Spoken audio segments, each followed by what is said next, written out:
Ok, vamos mergulhar nisso. Sejam muito bem-vindos a essa exploração fascinante sobre as raízes profundas que nos formam. Para entender exatamente de que matéria a gente é feito hoje, no presente, nós precisamos mapear os rios emocionais daqueles que vieram antes de nós. É uma jornada incrível que nos leva muito, muito além das nossas próprias memórias. Olhem para esta frase. Passei boa parte da vida acreditando que a minha história começava em mim. Ela carrega um peso enorme, não é verdade? É uma constatação muito profunda. Durante muito tempo, a gente tem a tendência de enxergar nossa infância, os nossos medos e os nossos afetos como eventos isolados. Mas assim que a gente inicia essa investigação emocional sobre o passado, fica absolutamente claro que a nossa história começou muito antes do nosso próprio nascimento. É literalmente como montar um quebra-cabeça gigante. Para compreender o que somos hoje, é absolutamente essencial recolher os fragmentos espalhados de duas linhas familiares bem distintas. Estamos olhando para pessoas que tentaram a todo custo sobreviver. Indivíduos que aprenderam na marra a lidar com a dor, com o silêncio e com as durezas da vida. E são exatamente essas experiências que formam todo o material emocional de que nós somos feitos. Isso nos leva direto para o nosso primeiro grande ramo familiar, o escape loop. Se existe uma palavra para definir essa linhagem, é apenas uma: resistência. O sobrenome atravessou o oceano escondido num navio trazido por imigrantes italianos fugindo da fome e da guerra. Pessoas que, por não terem nenhuma garantia de futuro, precisaram aprender a sobreviver muito antes de aprender a descansar. Isso ilustra brilhantemente a realidade física e emocional da casa dos Capelupi, que era intensa demais. No centro dessa dinâmica, temos o avô Mário. Ele era um imigrante branco, de olhos claros, super enérgico, mas cheio de contradições, cujas rupturas e ausências marcaram a família para sempre. E a avó Margarida, que precisou criar os filhos no meio de dificuldades extremas. A casa deles era o próprio retrato da superlotação emocional. Muitos filhos juntos num ambiente onde o barulho constante, a falta de espaço, as regras rígidas, o medo e a fé se misturavam diariamente numa rotina caótica. Mas como, afinal, essas pessoas suportavam tudo isso? Bom, elas sobreviviam porque aprenderam a transformar a própria tragédia em conversa de cozinha.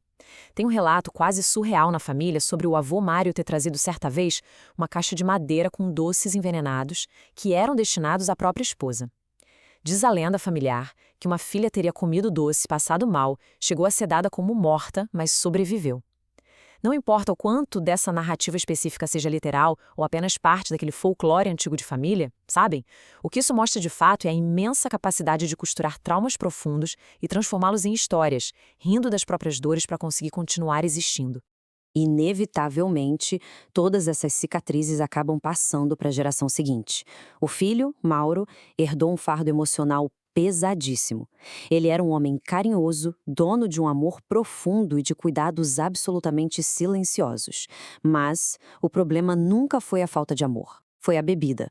O álcool, para muitos homens dessa família, não era visto apenas como um vício comum. Na verdade, era uma tentativa desesperada de silenciar fantasmas antigos e abafar dores emocionais que jamais tiveram direito de repousar. Agora, o que é realmente interessante neste ponto é o contraste gritante entre esses mundos emocionais. De um lado, a gente tem a família Capilupi, marcada por essa sobrevivência ruidosa compartilhada no meio de um caos externo. E do outro lado, nós mergulhamos no ramo dos Melo, centrado na figura de Carlos Melo. Aqui, a paisagem muda drasticamente para uma solidão profunda, um silêncio sufocante, lares provisórios e uma busca totalmente solitária por pertencimento.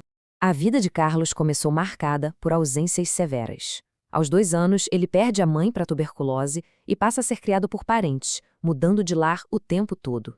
A infância atravessada por paralisia do sono, muito isolamento e medos no escuro.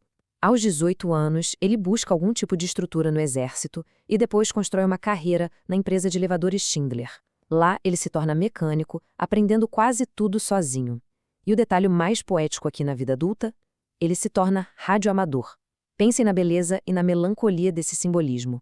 Um homem extremamente solitário, passando horas a fio, tentando escutar e se conectar com vozes que atravessavam distâncias invisíveis.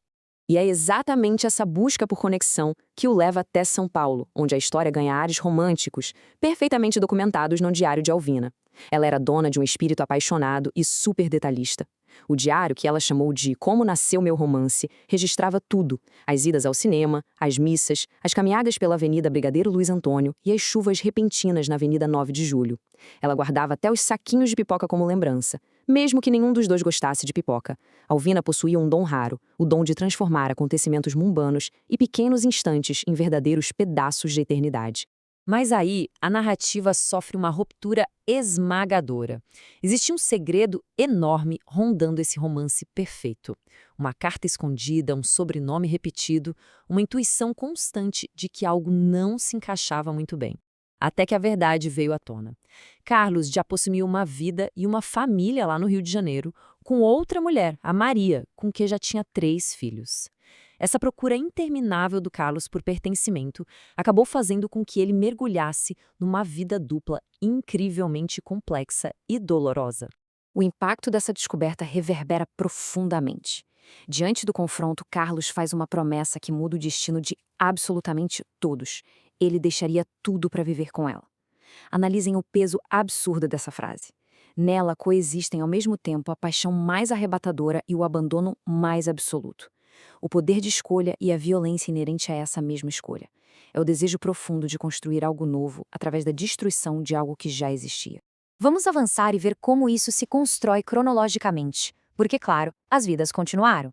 Maria, uma mulher parda que foi deixada no Rio de Janeiro, não permitiu que a história dela terminasse ali. Ela seguiu em frente e reconstruiu a própria vida ao lado de Walter, um homem negro que também já trazia 2 filhos de um relacionamento anterior. O que se forma a partir daí é uma nova estrutura familiar, ampla, diversa e remendada com muito amor. Filhos próprios e filhos criados em conjunto, provando uma incrível capacidade de recriar um lar seguro a partir de histórias que foram interrompidas. E é exatamente aqui que esses 2 enormes rios se encontram. De um lado, a carga da superlotação emocional e a resistência ruidosa dos capílopes trazida pelo Mauro. Do outro, a resiliência e a força silenciosa nascida das rupturas dos Melo, através da Maria das Graças. Da união dessas 2 trajetórias tão distintas e tão marcadas por ausências e vícios, forma-se um novo legado. Mauro e Maria das Graças se unem para moldar a geração do autor dessa história e de seu irmão. A grande verdade universal que emerge dessa travessia geracional inteira está sintetizada maravilhosamente aqui. A família não se define apenas pelo sangue. Ela é construída na sua essência de permanências, de pessoas que acolheram filhos que não geraram e daqueles que, apesar das mentiras, da pobreza, do abandono e de todas as falhas imagináveis, nunca deixaram de tentar amar. Às vezes o amor se expressou de forma bem confusa, é verdade, mas a tentativa contínua foi o que sustentou a todos. Então o ponto crucial é este: entender o passado não é apenas um exercício de nostalgia, é a chave para nós mesmos. Fica aqui o convite à reflexão para todos nós. Quais heranças emocionais silenciosas e medos não nasceram originalmente com a gente, mas apenas habitam os nossos dias? E de forma ainda mais importante, quais afetos e capacidades de amar sobreviveram a tudo isso e nos mantêm firmes hoje? Mapear tudo isso é, sem dúvida nenhuma, a viagem mais extraordinária que a gente pode fazer para compreender de que matéria somos realmente feitos.